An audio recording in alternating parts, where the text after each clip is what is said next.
बिस्मिल्लाहिर्रहमानिर्रहीम अस्सलाम वालेकुम। अल्लाह ताला से दुआ है कि अल्लाह ताला आपके रिज़्क़ में खुशहाल की करे। आज हम बनाने जा रहे हैं इतने खूबसूरत मौसम में, मैंने कहा थोड़ा सा आपको मौसम का भी रिव्यू दे दूँ।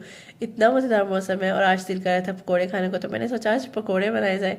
पकोड़े की रेसिपी है तो हम सी रेसिपी, लेकिन इतनी परफेक्शनिस्ट रेसिपी है ना कि इसके बाद कोई ये नहीं कह सकेगा कि भाई हमें पकोड़े नहीं बनाने आते। इतनी ज़बरदस्त से क्रिस्पीनेस कैसे आएगी, हर चीज़ आपके साथ शेयर करूंगी। ये देखिए किस तरीके से मैं चीज़ों को कट किया हुआ है।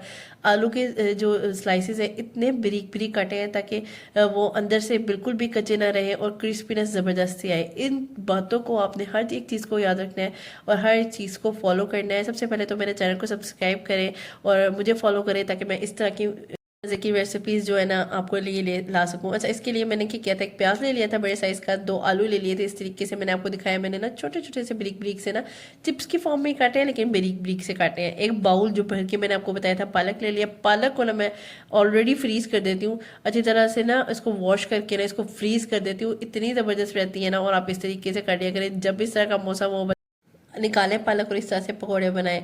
1 टेबल स्पून मैंने इसमें ना सॉल्ट ऐड किया। अच्छा, सॉल्ट हमेशा आपके टेस्ट के मुताबिक होना चाहिए। मैं हमेशा आपको यही कहती हूँ, जितना भी मैं बताऊँ, लेकिन आप अकॉर्डिंग टू योर टेस्ट रखा करें।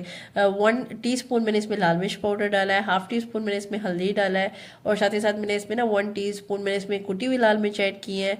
ज़ीरा 1 टीस्पून सॉरी ज़ीरा ऐड किया है, और साथ ही साथ काली मिर्च ऐड किया है 1 टीस्पून, और हाफ टी स्पून इसमें मैंने ना गरम मसाला ऐड किया। और साथ ही साथ में ना अनारदाना अच्छे से वॉश करके ना आपने इसे ये भी ऐड करना है, तकरीबन 1 टेबल स्पून ऐड कर देना है।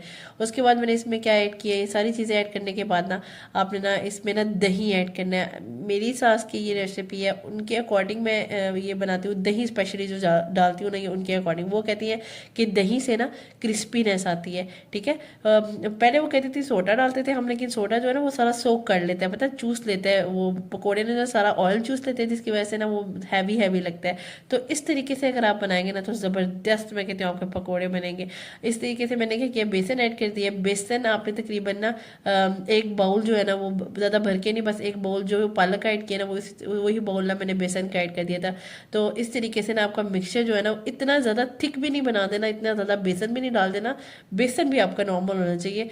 ये सब ट्रिक्स हैं, ये सब टिप्स हैं जो मैं आपको दे रही हूँ ताकि आपको भी पता चले कि किस तरह से बनाने हैं। अच्छा, मैंने क्या किया था, मजे के बाद बताऊँ, मेरी पालक भी फ्रीज थी, कुछ प्याज भी पानी छोड़ता है, तो मुझे पानी डालने की जरूरत ही नहीं पड़ी। वो सबसे मेन तरीका ये होता है कि आपने डालना कैसे है पकोड़ों को, ठीक है। एक ही जगह पे आपने डाल नहीं जाना, उसको थोड़ा सा डाल के फिर अगले पकोड़े की तरफ जाना, ठीक है। घी जो है वो ऑलरेडी हीट अप हुआ था, गर्म हो गया था। जब बबल्स आना शुरू हुए तब आपने बिल्कुल पकोड़े ऐड करनी है। पकोड़े डालने का तरीका आप देख रहे हैं, उंगलियों की मदद से ऐसे करके डालना है और बस छोटा छोटा पीस डालना है, इतना बड़ा नहीं डालना। और थोड़ा सा ना अपने लंबाई के रुख में डालना है, एक ही जगह पे सारा नहीं डाल देना उसका हमेशा। इस तरीके से अगर आप डालेंगे, इस तरीके को फॉलो करेंगे, तो आपके ना पकोड़े क्रिस्पी हो जाएंगे। अच्छा, ये भी आप देखिएगा, मैंने उसी टाइम नहीं इसको हिलाया, ये अगर आप, मैंने वीडियो बीच में ना कट की है, इसको मैंने तकरीबन 3 से 4 मिनट इसको पकने दिए, तब जाके मैंने इसको हिलाया। अगर आप उसी टाइम इसको हिला देंगे ना तो सारे पकोड़े आपके टूट जाएंगे। और इस और टूटे हुए पकोड़े ना वैसे भी ना लुक वाइज भी अच्छे नहीं लगते। हमें पकोड़े चाहिए मज़ेदार से, क्रिस्पी से। और इतना खूबसूरत मौसम था आज, और दिल कर रहा था ऐसे गर्मा गर्म पकोड़े खाने को कि मज़ा आ जाता। और साथ में पता है क्या दिल करता है, साथ में दिल करता है हरी मिर्ची भी ऐसे बेसन में फ्राई हो और मज़ा आता है। और साथ में अगर बैंगन हो जाए तो क्या ही बात है। मुझे तो ये बहुत चीज़ें पसंद है, पकोड़े और साथ में बैंगन और ये साथ में हरी मिर्ची, बहुत मज़ा आता है। स्पेशली ग्रीन चटनी के साथ जो घर में बनाते हैं ना, वो दही वाली, वही वाली चटनी के साथ मज़ा आता है इसका। और ये वैसे भी एक रवायती एक वो डिश है हमारे घरों की, क्योंकि जब भी मौसम अच्छा हो तो यही दिल करता है कि हम फटाफट से झटपट से पकोड़े बना लें, इस तरह की चीज़ें करें।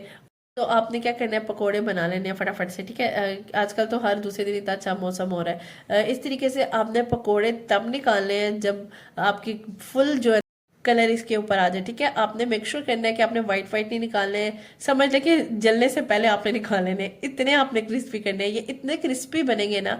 कुछ आलू इतने अच्छे से कट हुए हुए थे कि वो ना आपको ज़्यादा जो है ना वो ये फोकस करने की जरूरत नहीं कि अंदर से कच्चा ना रह जाए। और कुछ डालने का तरीका अगर आप देख रहे हैं ना फिंगर्स की मदद से ना, मैं आपको दोबारा इसलिए दिखा रही हूँ कि एक ही जगह पे मैं इतना मोटे मोटे, मुझे वो जो गोले गोले है ना, मुझे वो चीज़ें नहीं पसंद। और मुझे तो होता है थोड़ा सा क्रिस्पीनेस आए, थोड़ा सा ना बड़ा बड़ा पकौड़ा हो, मतलब लेंथ के वही हिसाब से बड़ा हो। तो आप भी देख लीजिएगा, अगर आप बताएं कि आपको किस तरह के पकौड़े पसंद है। मुझे तो इस तरह के ही पसंद है, तो क्योंकि इस तरह से आपके ना थोड़ी सी क्रिस्पीनेस भी आएगी पकौड़ों में। रेसिपी तो बहुत आम सी है, लेकिन बारिशों के मौसम में यही रेसिपी बहुत ख़ास लगती है, जब दिल करता है इस तरह से मज़ेदार से क्रिस्पी से पकोड़े खाने को। मैंने तो आज बना लिया, आप भी जाएं और ट्राई करें इस रेसिपी के साथ और मुझे फीडबैक दीजिएगा। ये देखिए अंदर तक आलू गले हुए हैं और मज़ेदार से क्रिस्पी क्रिस्पी से पकौड़े रेडी हैं। मेरा सीक्रेट इंग्रेडिएंट जो रिवील हो गया दही का, आप भी बनाएं इस तरीके से। कुछ और भी सीक्रेट चीज़ें हैं जो मैंने आपको सारी बताई हैं, इसी तरीके को फॉलो करें और मज़ेदार से मौसम में मज़ेदार से पकौड़ों को इंजॉय करें। और सबसे पहले तो सब्सक्राइब करने में कंजूसी मत किया करें, इतनी मज़े की रेसिपी लेके आती हूँ आपके लिए थोड़ी सी डिफरेंट करके, और आप मस्त सब्सक्राइब किया करें और थोड़ा सा थंब को हिला के ज़रा लाइक भी कर दिया करें ताकि मैं भी मोटिवेट हो सकूँ नेक्स्ट इंशाल्लाह इससे मज़ेदार वीडियो तक के लिए। अल्लाह हाफिज़।